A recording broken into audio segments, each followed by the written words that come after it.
வளையோசை சேனலுக்கு உங்களை அன்போடு வரவேற்கிறேன். இந்த வீடியோவில் இன்றைக்கி நம்ம ஒரு ஹெல்தியான ராகி தோசை எப்படி பண்ணலாங்கிறத பார்க்கலாம். இந்த ராகி தோசை பண்ணுறதுக்கு ஃபஸ்ட்டு நம்ம தோசை மாவு ரெடி பண்ணிக்கலாம். நான் இங்கே ஒரு அரை கப்பு ராகி மாவு எடுத்து வச்சுருக்கேன். இது இன்ஸ்டண்ட்டாக டிபார்ட்மெண்டல் ஸ்டோர்லலாம் கிடைக்கிற ராகி மாவு தான் இது.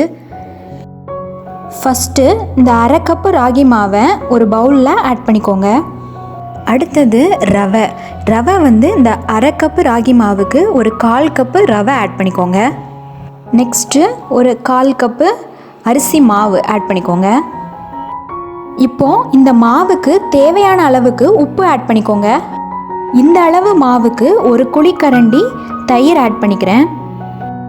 இப்போது நம்ம எடுத்து வச்சுருக்கிற மாவு நல்லா முங்குற அளவுக்கு ஒரு கிளாஸ் தண்ணி விட்டு இந்த மாவை டிஸ்டர்ப் பண்ணாமல் அப்படியே கொஞ்சம் ஊற விட்டுருங்க. அந்த தண்ணியில் நல்லா ஊறி ஒரு 10 நிமிஷம் ஊறினா கூட போதும். அதுக்கப்புறமா நம்ம மாவு கரைச்சோம்னா கட்டி இல்லாமல் நம்மளுக்கு கரைக்கிறதுக்கு ஈஸியாக இருக்கும்.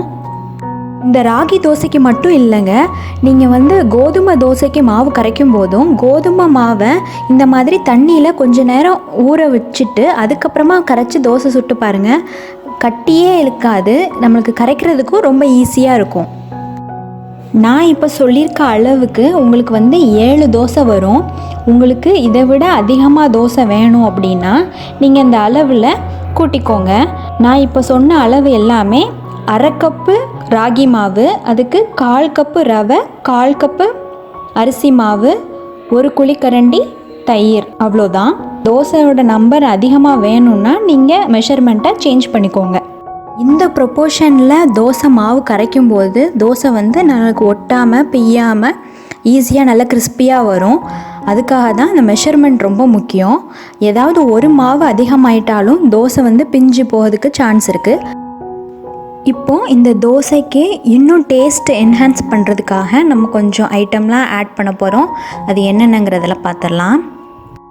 ஒரு பெரிய வெங்காயத்தை குட்டி குட்டியாக கட் பண்ணி வச்சுருக்கேன். உங்களுக்கு வேணும்னா நீங்கள் சின்ன வெங்காயத்தை கூட கட் பண்ணி எடுத்துக்கலாம். அடுத்தது ஒரு 4-5 பச்சை மிளகாவை குட்டி குட்டியாக கட் பண்ணி வச்சுருக்கேன். இந்த வெங்காயமும் பச்சை மிளகாவும் கட் பண்ணுற டைம் கூட இந்த மாவு ஊறதுக்கு போதும். இப்போது இந்த வெங்காயத்தையும் பச்சை மிளகாவையும் நம்ம ஊற வச்சுருந்த மாவில் ஆட் பண்ணிக்கலாம்.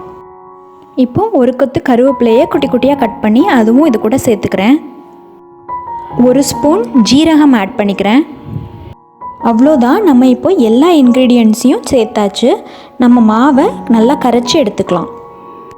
இந்த மாவோட கன்சிஸ்டன்சி பார்த்திங்கன்னா நல்ல தண்ணியாக தான் இருக்கணும், ரொம்ப கட்டியாக இருக்கக்கூடாது. நார்மலாக நம்ம விடுற அரிசி மாவு தோசைக்கு விடுறோம்ல அந்த மாதிரி அரிசி மாவு தோசை மாதிரி இருக்கக்கூடாது. இது தண்ணியாக தான் இருக்கணும், ரவா தோசை ஊற்றுற மாதிரி அந்த மாதிரி நல்ல போரிங் கன்சிஸ்டன்சியில் தண்ணியாக இருந்தால் தான் இந்த தோசை நல்லா கிறிஸ்பியாக மொறு நல்லாயிருக்கும். ஓகே, இப்போ நம்ம மாவு ரெடி ஆயிடுச்சு. நம்ம தோசை வாத்துடலாம். இந்த தோசை சுடுறதுக்கு தோசை கல் ரொம்ப ஹாட்டாக இருக்கணும். அப்போ தான் நம்ம தோசை நல்லா கல்லில் ஒட்டாமல் கிறிஸ்பியாக வரும்.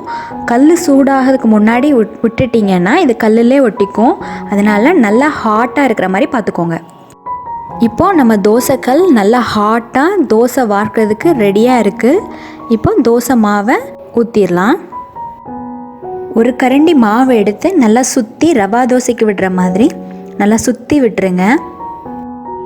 இப்போ தோசை ஊற்றியாச்சு. தோசையை சுற்றி ஆயில் ஆட் பண்ணிக்கலாம். ஸ்டவ்வை நல்லா ஹை ஃப்ளேமில் வச்சு நல்லா வேக விடுங்க. தோசை நல்லா ஒரு பக்கம் வெந்ததுக்கப்புறமா அடுத்த பக்கம் திருப்பி போட்டுக்கலாம். இப்போ பாருங்கள், நான் ஒரு பக்கம் வெந்துச்சு, திருப்பி போட்டுட்டேன். 2 பக்கமும் நல்லா வேக விட்டு எடுத்துட்டிங்கன்னா அவ்வளோதான். நல்ல கிறிஸ்பியான ஹெல்தியான ராகி தோசை ரெடி பண்ணிட்டோம். இந்த ராகி தோசைக்கு தேங்காய் சட்னி ஒரு பெஸ்ட்டு காம்பினேஷன். அப்படி டேஸ்ட்டு சூப்பராக இருக்கும். ராகியில் நிறைய ஹெல்த் பெனிஃபிட்ஸ் இருக்குது. இந்த ராகி தோசையை குட்டீஸ்லேருந்து பெரியவங்க வரைக்கும் எல்லோரும் விரும்பி சாப்பிடுவாங்க எந்த மாதிரி செஞ்சு கொடுத்தீங்கன்னா. முக்கியமாக ராகி வெயிட் லாஸ்க்கு ரொம்ப ஹெல்ப் பண்ணும். டயபெட்டிஸ் பேஷண்ட் கூட இந்த ராகி தோசையை ரெகுலராக எடுத்துகிட்டு வரும்போது அவங்களுடைய சுகர் லெவல் கண்ட்ரோலில் வரதை கண்கூடாக பார்க்கலாம்.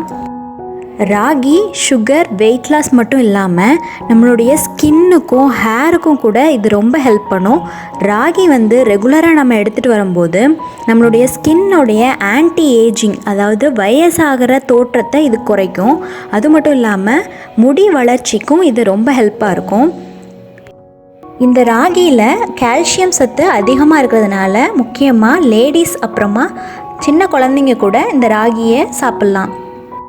வாரத்தில் ஒரு நாள் கண்டிப்பாக இந்த ராகியை நீங்கள் எடுத்துக்கோங்க. கண்டிப்பாக இதில் நிறைய ஹெல்த் பெனிஃபிட்ஸ் இருக்குது. இந்த மாதிரி நிறைய யூஸ்ஃபுல்லான வீடியோஸ் நம்ம சேனலில் நிறைய இருக்குது. அந்த வீடியோஸுடைய லிங்க் எல்லாமே டிஸ்கிரிப்ஷன் பாக்ஸில் கொடுத்துருக்கேன், அதையும் செக் அவுட் பண்ணுங்கள். இந்த வீடியோ உங்களுக்கு பிடிச்சிருந்துச்சுன்னா லைக் பண்ண மறந்துடாதீங்க.